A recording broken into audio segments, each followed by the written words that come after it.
Between the long-distance power lines and your home is a fenced site called a substation. Inside are transformers, switches, and protective equipment. Their job is simple: control electricity, lower its voltage, and shut it off safely when something goes wrong.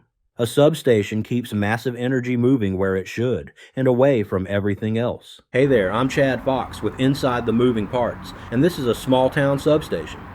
Let's take a look. Every town has one. That fenced-off lot filled with steel towers, tangled wires, and warning signs aggressive enough to make you think twice about getting close. This is a power substation, and everything electrical in your life depends on it working flawlessly every second of every day. The electricity traveling through high-voltage transmission lines can reach 765,000 volts. Your toaster runs on 120. Something has to bridge that gap, and that something is this facility right here.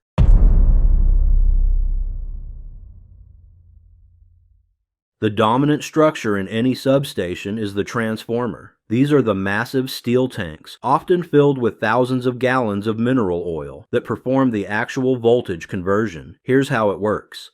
Inside that tank, 2 coils of copper wire wrap around an iron core. The incoming high-voltage electricity flows through the primary coil, creating a magnetic field in the iron. That magnetic field induces a current in the secondary coil. The ratio of wire turns between the 2 coils determines the voltage change. More turns on the primary side than the secondary, and voltage drops. It's the same principle Michael Faraday demonstrated in 1831. Just scaled up to handle enough power for an entire community. The oil serves 2 purposes. It insulates the internal components, preventing electrical arcing between elements that carry wildly different voltages. It also absorbs heat. A working transformer generates substantial thermal energy, and that oil circulates through external radiator fins to dissipate it into the atmosphere. On a cold morning, you might see heat waves rising off those fins. Some newer installations use dry-type transformers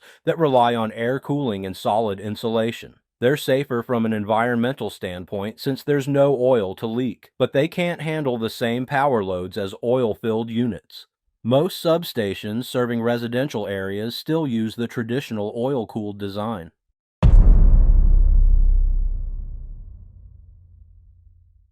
Those cylindrical structures mounted on steel frames are circuit breakers, and they exist for one reason: to stop electricity instantly when something goes wrong. Unlike the breaker panel in your house, these don't simply flip a switch. They have to interrupt currents measured in thousands of amperes while containing the resulting electrical arc. When contacts separate inside a circuit breaker carrying heavy load, that electricity doesn't want to stop flowing. It jumps the gap as a plasma arc hot enough to vaporize metal. Modern high-voltage breakers use sulfur hexafluoride gas to quench these arcs. SF6 is an extraordinary electrical insulator, about 3 times more effective than air. When an arc forms, the gas absorbs the energy and extinguishes it within milliseconds. The downside is that SF6 is also one of the most potent greenhouse gases known, with a global warming potential roughly 23,000 times that of carbon dioxide. Utilities are required to monitor for leaks and recycle the gas during maintenance. Older substations might still have oil circuit breakers or air blast units. The oil versions work similarly to oil-filled transformers, using the liquid to cool and contain arcs.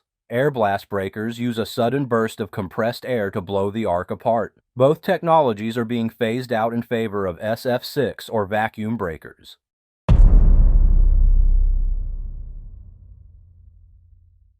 Those metal arms you see, sometimes positioned horizontally, sometimes at angles, are disconnect switches. They look simple because they are. They're essentially large knife switches that physically separate sections of the substation. Disconnects serve a critical safety function. When workers need to service a transformer or breaker, they open the disconnects on either side to create a visible gap in the circuit. Unlike circuit breakers, which are enclosed and automated, disconnects let you confirm with your own eyes that the equipment is isolated. No current can flow across open air. These switches are never operated under load. Opening a disconnect while current is flowing would create a sustained arc that could destroy the switch and potentially kill anyone nearby. The protocol is always to open the circuit breaker first, stopping the current flow, then open the disconnects to create physical isolation.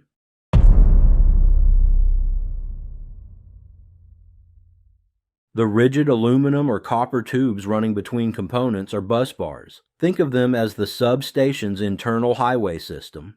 Electricity flows from incoming transmission lines through busbars to transformers, then out through different busbars to distribution lines. Substations typically use multiple busbar configurations to allow flexibility. If one transformer needs maintenance, operators can reroute power through alternate paths without interrupting service. The design of these busbar arrangements follows standardized patterns with names like ring bus, breaker and a half, and double bus, double breaker. Each offers different trade-offs between cost, reliability, and operational flexibility.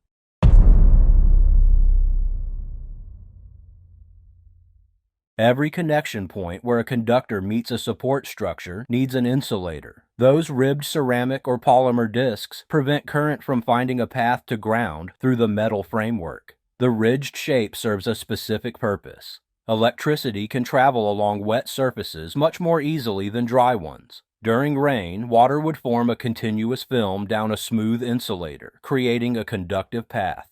The ridges break up that film, forcing water to drip off before it can bridge the entire length. Each ridge is called a shed, and higher voltage applications require more of them. Contamination is the enemy of insulators. Salt spray near coastlines, industrial pollution, even agricultural dust can coat the surface and reduce its insulating ability. Some substations in harsh environments use specially designed insulators with longer creepage distances or hydrophobic coatings that cause water to bead up rather than spread.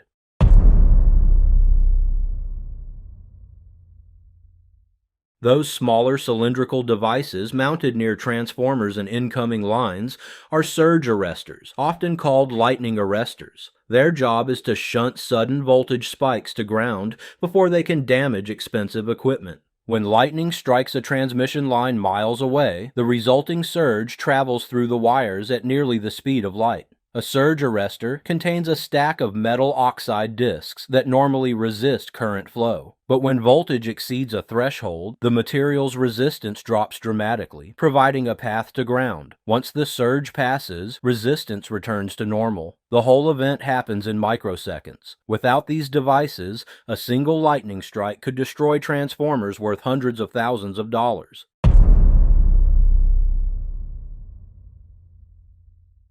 That small building houses the substation's nervous system. Inside, you'll find relays, meters, communication equipment, and increasingly, computerized monitoring systems. Protective relays constantly measure voltage, current, and frequency across the substation. If any parameter drifts outside acceptable limits, the relays trigger circuit breakers to isolate the problem. Modern digital relays can detect faults and initiate protection in less than one power cycle, about 16 milliseconds on a 60 Hz system. The control house also links the substation to the utility's central dispatch center. Operators miles away can open breakers, adjust voltage regulators, and monitor conditions in real time. Some substations now operate with no on-site personnel at all, fully automated and remotely supervised.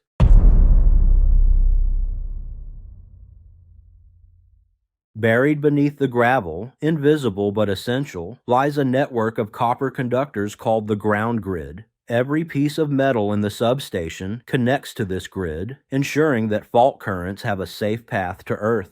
The gravel itself is part of the safety system. It's typically crushed granite or similar material, chosen for high electrical resistance. If a fault energizes the ground grid, the gravel limits how much current can flow through a person's feet. Step too far outside the gravel onto regular soil, and that protection disappears. Every substation represents decades of engineering refinement, all aimed at one goal, keeping the lights on without killing anyone. It works so well that most people never think about it, until it doesn't.